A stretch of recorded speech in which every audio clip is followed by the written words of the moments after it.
क्या मौसम को कंट्रोल किया जा सकता है? क्या हम ऐसा कह सकते हैं कि अब कहीं भी सूखा नहीं पड़ेगा? कैसा होगा अगर मैं आपसे ये कहूँ कि इंसानों ने कुछ हद तक मौसम को कंट्रोल करना सीख लिया है? क्लाउड सीडिंग एक ऐसी ही टेक्निक है जिससे हम जहाँ चाहे वहाँ बारिश करा सकते हैं आर्टिफिशियली, और चाइना जैसे देश ने क्लाउड सीडिंग पर मिलियंस ऑफ डॉलर खर्च किए हैं। इनफैक्ट फ्रांस की एक कंपनी ये क्लेम करती है कि अगर आपको डर है कि आपकी शादी के दिन बारिश ना हो जाए तो आप करीबन 1 करोड़ रुपए देकर बारिश को रुकवा सकते हो। अब आप में से कईयों का सवाल होगा कि अगर ये टेक्नोलॉजी इतनी ही अच्छी है तो हमारे देश में सूखेपन और किसानों के हित के लिए इस्तेमाल क्यों नहीं की जाती? इन सब सवालों को अच्छे से जानने के लिए हम पहले ये समझते हैं कि क्लाउड सीडिंग होता क्या है और ये काम कैसे करता है, और क्या इससे किसानों द्वारा किए गए सुसाइड को रोका जा सकता है जो बारिश ना होने की वजह से, फसल खराब होने की वजह से करते हैं। We come to the point where we can control the weather. Cloud seeding is already used in China and Thailand to tackle air pollution. ये है प्रॉपर क्लाउड सीडिंग का नतीजा। क्लाउड सीडिंग को समझने से पहले हम ये समझते हैं कि क्लाउड यानी कि बादल आखिर बनते कैसे हैं। हम सभी ने क्लास 8th में सॉलिड लिक्विड गैस के बारे में जरूर पढ़ा होगा। पानी का सॉलिड रूप होता है आइस यानी कि बर्फ, लिक्विड का पानी और गैस का वाटर वेपर। अब अगर ये तीनों चीजें अपनी प्रकृति बदलें तो उसे एक स्पेसिफिक नाम दिया जाता है। जैसे बर्फ अगर पिघलकर पानी बनती है तो इसे मेल्टिंग कहा जाता है, और अगर पानी बर्फ में कन्वर्ट होता है तो उसे फ्रीजिंग कहते हैं, और पानी जब वेपर बनता है तो इसे वाष्पीकरण या इवेपोरेशन कहते हैं, और वाटर वेपर जब वाटर बनते हैं तो इसे कंडेंसेशन कहा जाता है। इस कन्वर्जन को याद रखना क्योंकि पूरा क्लाउड सीडिंग इसी से कनेक्टेड है। अब होता क्या है, हवा में नमी या यूं कहें कि वाटर वेपर होते हैं, और जब ये वाटर वेपर ऊपर जाते हैं तो कंडेंसेशन होता है, जिससे वाटर वेपर वाटर में बदल जाते हैं, बहुत ही छोटी छोटी या टाइनी वाटर ड्रॉप्स में। और इन्हीं टाइनी वाटर ड्रॉप्स को दूर से देखने पर बादल दिखाई देते हैं।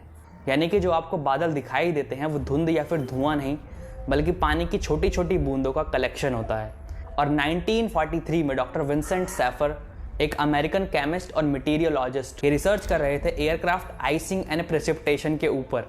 सन 1946 में इन्होंने अपनी रिसर्च में एक कोल्ड बॉक्स का इस्तेमाल किया, एक ऐसा बक्सा जो काफ़ी ठंडा था। किसी और चीज़ की टेस्टिंग करते वक्त ये अपने एक्सपेरिमेंट्स में ब्रीथ आउट यानी कि अपनी सांसें छोड़ते थे इस बक्से के अंदर। जैसा कि आपने देखा होगा कि हमारी सांस में वाटर वेपर्स होते हैं, और अगर बाहर ठंड है तो कंडेंसेशन होगा। और आपने नोटिस भी किया होगा जब आप ठंडियों में ब्रीथ आउट करते हो तो कुछ फॉग जैसा दिखाई देता है। ये वही छोटी छोटी वेपर की ड्रॉप्स हैं जो बादलों में भी पाई जाती हैं। और ये कहना गलत नहीं होगा कि सर्दियों में हमारे मुंह से निकलने वाला फॉग एक तरह का मिनी क्लाउड है। डॉक्टर सेफर ने सेम यही चीज नोटिस की, लेकिन वो इसे एक स्टेप और आगे ले गए। उनके दिमाग में आया कि क्या होगा अगर मैं इस बॉक्स को और ठंडा बना दूं। ये करने के लिए उन्होंने ड्राई आइस यानी कि solid form of carbon dioxide लिया और उस कोल्ड बॉक्स में रख दी, और जब उन्होंने ब्रीथ आउट किया तो उस बॉक्स के अंदर कुछ चमत्कार जैसा इनको दिखा। अचानक से इनके मुंह से निकलने वाली हवा millions of microscopic ice crystals में बदल गई। इन्होंने नोटिस किया कि अगर अचानक से इतना ठंडा टेम्परेचर होगा तो वाटर वेपर बड़ी जल्दी आइस क्रिस्टल्स में बदल जाएंगे। डॉक्टर शेफर ने इस चीज़ के ऊपर और रिसर्च करी तो उन्हें समझ में आया कि क्यों ना इस प्रोसेस का यूज़ करके बादलों को जल्दी ठंडा किया जाए, ताकि हमें तुरंत ही स्नोफॉल या फिर बारिश देखने को मिले। 13 नवंबर 1946 को डॉक्टर शेफर एक प्लेन में बैठे अपने साथ 2.5 किलो ड्राई आइस लेकर, और माउंट ग्रेलॉक की पहाड़ी के पास एक बादल पर उन्होंने अपने एक्सपेरिमेंट को अंजाम दिया। एरोप्लेन से इन्होंने ड्राई आइस के क्रिस्टल्स को बादलों के ऊपर फेंका, और अचानक से स्नोफॉल और रेन देखने को मिली। और बस इसी के बाद शुरू हुई क्लाउड सीडिंग। लेकिन एक चीज़ पर ध्यान देना, बारिश कराने के लिए या पानी की बूंद बनने के लिए एक सपोर्ट की आवश्यकता होती है। लेकिन अब आप में से कई लोग कहेंगे कि अभी तो आपने बताया कि ड्राई आइस का यूज़ करके बारिश कराई, लेकिन उस सिचुएशन में बारिश इसीलिए हुई क्योंकि एटमॉस्फेयर में डस्ट पार्टिकल, सॉल्ट पार्टिकल मौजूद थे, और यही डस्ट पार्टिकल एक सपोर्ट का काम करते हैं बारिश होने के लिए। इसको अगर मैं एग्जाम्पल से समझाऊं तो आपने कई बार देखा होगा कि आसमान में बहुत सारे बादल आए, आपको लगा कि अब तो बहुत तेज़ बारिश होगी, लेकिन बारिश नहीं हुई। इसका रीज़न यही है कि उन बादलों को सपोर्ट नहीं मिला बरसने के लिए।